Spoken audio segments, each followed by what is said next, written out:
नमस्कार दोस्तों, स्वागत है आपका मेरे चैनल कॉमिक्स लाइफ में। शुरू करते हैं मनोज कॉमिक्स की एक और मज़ेदार कॉमिक्स, आलसियों की सराय पार्ट 2। फिर लक्ष्मी माता मुझे वहां छोड़कर वापस लौट गई। उनके जाने के पश्चात परियों की रानी ने मेरा विवाह बड़ी धूमधाम से अपनी बेटी के साथ कर दिया और मैं वहां आनंद से रहने लगा। ठन ठन गोपाल द्वारा अपने सपने की कहानी खत्म करते ही, लेकिन स्वार्थी मित्र, तुमने तो कहा था कि जब तुम खुशहाल हो जाओगे तो हमें भी अपने पास बुला लोगे, लेकिन तुमने तो हमें परियों के देश में बुलाया ही नहीं। अरे भाई, मैं तुम दोनों को बुलाने ही जा रहा था, लेकिन भोर की किरण के साथ मेरा सपना टूट गया और मैं तुम्हें चाहकर भी वहां न बुला सका। ओह अच्छा भाई तीसमार खां, अब तुम भी जल्द से जल्द अपना सपना सुना डालो ताकि इस बात का फैसला हो सके कि किसका सपना ज़्यादा सुंदर था। मेरे विचार से तुम दोनों ही का सपना मेरे सपने से ज़्यादा सुंदर है। कहने के साथ ही तीसमार खां फूट फूट कर रोने लगा। अरे क्या हुआ, यह बच्चों की तरह रोने क्यों लगे? अरे यार, कुछ बताओगे भी या रोते ही रहोगे? लगता है हम दोनों के सुंदर सपने सुनकर बेचारे का दिल टूट गया है। ठन ठन गोपाल और लाल भुजक्कड़ के काफी समझाने बुझाने पर तीसमार खां रोता हुआ बोला, अब तुम्हें क्या बताऊं दोस्तों, मेरा सपना बहुत भयानक था। उस सपने के बारे में सोचकर अब भी मेरा रोया रोया खड़ा हो जाता है। सच दोस्तों, मैंने बहुत ही भयानक सपना देखा। वाह, यह तो स्वयं ही प्रतियोगिता से बाहर हो रहा है। प्रिय मित्र तीसमार खां, तुम्हारे विलाप से हमारा दिल चूर चूर हो रहा है। कम से कम हमें यह तो बताओ कि आखिर तुमने सपने में क्या देखा। जानना ही चाहते हो तो सुनो। मैं तुम दोनों के साथ गहरी नींद सोया हुआ था कि ए मूर्ख इंसान, उठो। उस भयानक भूत को देखकर मेरा रोम रोम कांप उठा। आप कौन हैं और मुझसे क्या चाहते हैं? ही मैं कालदूत भूत हूँ और रात को उन लोगों का आहार करता हूँ जो भूखे सोते हैं। क्योंकि तुम भूखे सोए हुए हो, इसलिए आज रात मैं तुम्हारा आहार करूँगा। मेरा ही क्यों भूत महाराज, मेरे दो साथी भी तो भूखे सोए हैं, आप उनका आहार क्यों नहीं करते? अरे मूर्ख, तेरे दोनों साथी बहुत चालाक और धूर्त हैं। इन्होंने सपने में ही इतना भोजन कर लिया है कि इन्हें 7 दिन तक भूख नहीं लगेगी, इसलिए मैं तुझे ही खाऊंगा। मुझे माफ़ कर दीजिए भूत महाराज, मैं आपको विश्वास दिलाता हूँ कि आज के बाद मैं कभी भूखा नहीं सोऊंगा। हा, ऐसा हरगिज़ नहीं हो सकता। मैं तेरी तरह मूर्ख नहीं हूँ जो तुझे छोड़कर भूखा रह जाऊँ और मेरा राजा मुझे भूखा पाकर मुझे खा जाए। चल, अब मरने के लिए तैयार हो जा। नहीं, मुझे मत मारो। मेरे दोस्तों, मैं उस भूत के आगे बहुत गिड़गिड़ाया, बहुत रोया धोया, लेकिन उस जल्लाद भूत को मुझ पर जरा भी दया न आई और उसने मेरी बहुत पिटाई की। ओए मेरी माँ, मुझे बचाओ। हा, अब तुझे कोई नहीं बचा पाएगा। और हो सकता था कि वह मुझे मार मार कर जान से ही मार डालता। तभी मुझे एक उपाय सूझा। हाय, अब तो जान बचाने का एक ही तरीका है कि मैं जल्द से जल्द कुछ खा लूँ, तब शायद यह मुझे छोड़कर भाग जाए। लेकिन खाऊं तो क्या खाऊं? ओह, याद आया, हंडिया में थोड़ी सी खीर रखी है, क्यों ना फिलहाल उसी से पेट भर लूं, सुबह की सुबह देखी जाएगी। यह सोचकर मैं तुरंत हंडिया की ओर झपटा। ए, कहाँ भाग रहा है? ठहर जा बच्चू, वरना। लेकिन मैंने उसकी एक न सुनी और झटपट खीर की हंडिया साफ करने में जुट गया। वाह, क्या लाजवाब खीर बनी है।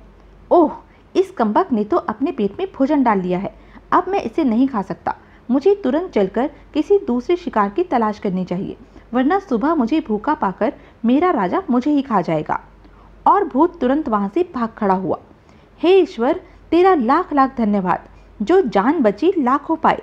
खीर खाकर तीसमार खां ने अपने प्राण बचाए। लेकिन दोस्तों, इससे पहले कि मैं सपने में कुछ और देखता, लाल भुजक्कड़ ने मुझे जगा दिया। चुप हो जाओ भाई तीसमार खां, बेशक तुम्हारा सपना भयानक था, लेकिन अब तुम्हें डरने की कोई ज़रूरत नहीं, क्योंकि तुम्हारे सपने का भूत अब तक न जाने कहाँ पहुँच चुका होगा। और भाई तीसमार खां, तुम्हारा सपना भयानक जरूर था, लेकिन हमारे सुंदर सपनों के सामने बेकार। इसलिए खीर हम दोनों में से किसी एक की होगी। अब इस बात का फैसला भी तुम ही कर दो कि हम दोनों में से किसका सपना सुंदर था। नहीं भाई, इस बात का फैसला तुम दोनों को स्वयं ही करना होगा। मुझे तो उस भूत ने सपने में इतना मारा है कि सपना टूटने पर भी मेरा पूरा शरीर पूरी तरह दुख रहा है, इसलिए मैं तो सो रहा हूँ। लेकिन हाँ, जब तुम दोनों आपस में फैसला करके खीर खा लो तो मुझे उठा देना।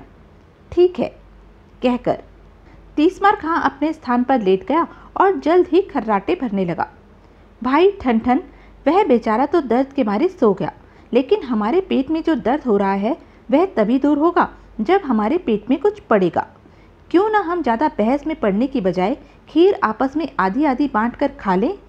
मुझे तुम्हारी बात स्वीकार है, लेकिन बंटवारा जल्दी करो, अभी लो। लेकिन जैसे ही लाल भुजक्कड़ ने हंडिया का ढक्कन उठाया, आए, हंडिया तो खाली है। क्या? अरे यह तो वास्तव में खाली है, लेकिन सारी खीर खाई किसने? चलो तीसमार खां से पूछते हैं। भाई तीसमार खां, ए भाई तीसमार खां। क्या है भाई, सोने दो ना, सारा शरीर पके फोड़े की तरह दुख रहा है।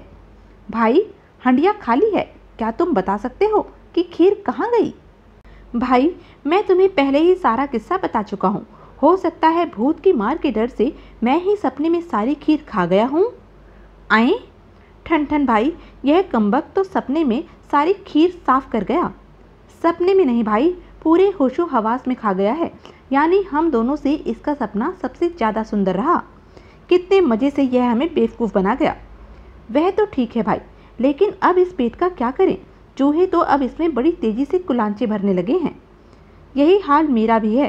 अब तो इन चूहों को शांत करने का केवल यही उपाय है कि जंगल में फलदार पेड़ तलाश करके फल खाए जाए। वाह, यह तुमने ठीक सुझाया। आओ किसी फलदार वृक्ष की तलाश करते हैं। दोनों ने मिलकर एक फलदार पेड़ ढूंढ ही लिया और वृक्ष से फल तोड़कर अपनी भूख मिटाई, और तब वे तीसमार खां के निकट पहुंचे।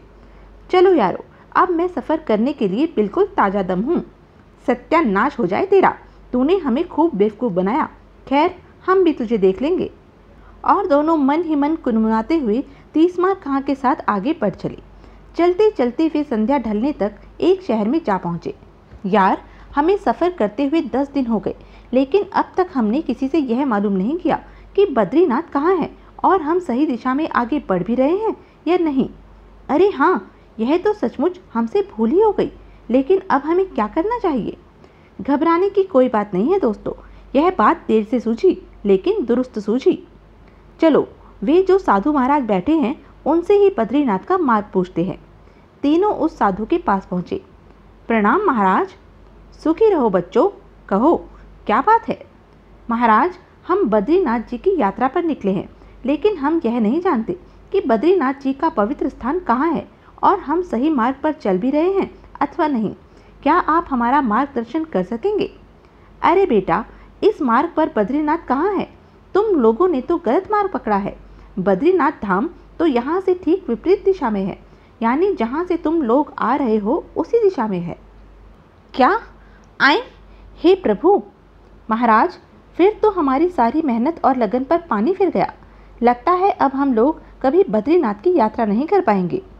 निराश मत हो मेरे बच्चों, इस नगर के अंत में भी भोले बाबा का पवित्र स्थल है। तुम लोग उस स्थल के दर्शन करके भी पुण्य कमा सकते हो। क्या सच? हाँ बच्चों, तुम यहाँ से सीधे नाक की सीध में चलते जाओ और जिस स्थान पर तुम्हें सबसे ज़्यादा सजावट दिखाई पड़े, समझ लेना वही भोले बाबा का पवित्र स्थान है। रात वहीं ठहरना और सुबह भोले बाबा के दर्शन कर लेना। आपका बहुत बहुत धन्यवाद महाराज, अब हमें आज्ञा दीजिए। जाओ मेरे बच्चों, मेरा आशीर्वाद तुम्हारे साथ है। इसके साथ ही मेरी एक बात भी ध्यान रखना, यदि तुम सच्चे दिल से भोले बाबा पर आस्था रखोगे तो वे तुम्हारी मनोकामना अवश्य पूरी करेंगे। हम आपकी बात ध्यान रखेंगे महाराज। तब साधु ने अपने झोले से कुछ निकालकर उन्हें देते हुए कहा, तो लो, भोले बाबा का यह प्रसाद भी लेते जाओ। जब थकान हो या मन उचाट हो तो इस प्रसाद को खा लेना, फिर देखना इसका चमत्कार। और साधु से भोले बाबा का प्रसाद ले तीनों पुनः आगे बढ़ चले। चलते चलते, यार मैं तो चलते चलते थक गया, क्यों ना हम थोड़ी देर यहाँ सुस्ता लें? दोस्त, थक तो मैं भी गया हूँ, लेकिन मेरी समझ में सुस्ताने की बजाय हमें साधु महाराज का दिया भोले बाबा का प्रसाद खा लेना चाहिए। वाह, क्या तरकीब सुझाई है। साधु महाराज ने कहा था कि जब मन उचाट हो या थकावट महसूस हो तो भोलेनाथ का प्रसाद खा लेना। और तीनों ने झटपट साधु का दिया प्रसाद निकालकर खा लिया और आगे बढ़ चले। लेकिन शीघ्र ही उस प्रसाद ने तीनों पर अपना रंग दिखाना शुरू किया। दरअसल वह प्रसाद कुछ और नहीं, भांग थी। आहा, जन्नत की सैर का मजा आ रहा है। लेकिन भाई, मेरी तो खोपड़ी घूम रही है। और मुझे एक के 4-4 दिखाई दे रहे हैं। अरे यार, यह भोलेनाथ के प्रसाद का चमत्कार है। बोलो, उस प्रसाद को खाकर क्या तुम अब जरा भी थकावट महसूस कर रहे हो? जरा भी नहीं, लेकिन मन ऐसा कर रहा है कि यहीं पसर जाऊं। अरे मूर्ख, ऐसी गलती भूल कर भी ना करना, वरना हम सुबह भोलेनाथ के दर्शन नहीं कर पाएंगे। तभी, अरे वह देखो, उस भवन पर कितनी सजावट हो रही है। कहीं वही भोले बाबा का पवित्र स्थान तो नहीं है? बिल्कुल वही है। साधु महाराज ने ऐसे ही भवन के लिए कहा था। हुर्रे! तब जल्दी चलो, अब हम वहीं चलकर आराम करेंगे। तीनों भांग के नशे में उस भवन के निकट पहुंचे। आलसियों की सराय। वाह, भोले बाबा का भवन कितना सुंदर है। आओ भीतर चलते हैं। तीनों भीतर पहुंचे। अरे वाह, यहाँ पहले से ही भोले बाबा के बहुत से भक्त आराम कर रहे हैं। अरे भाई, भगवान जी के भक्त आराम नहीं करेंगे तो क्या पत्थर तोड़ेंगे?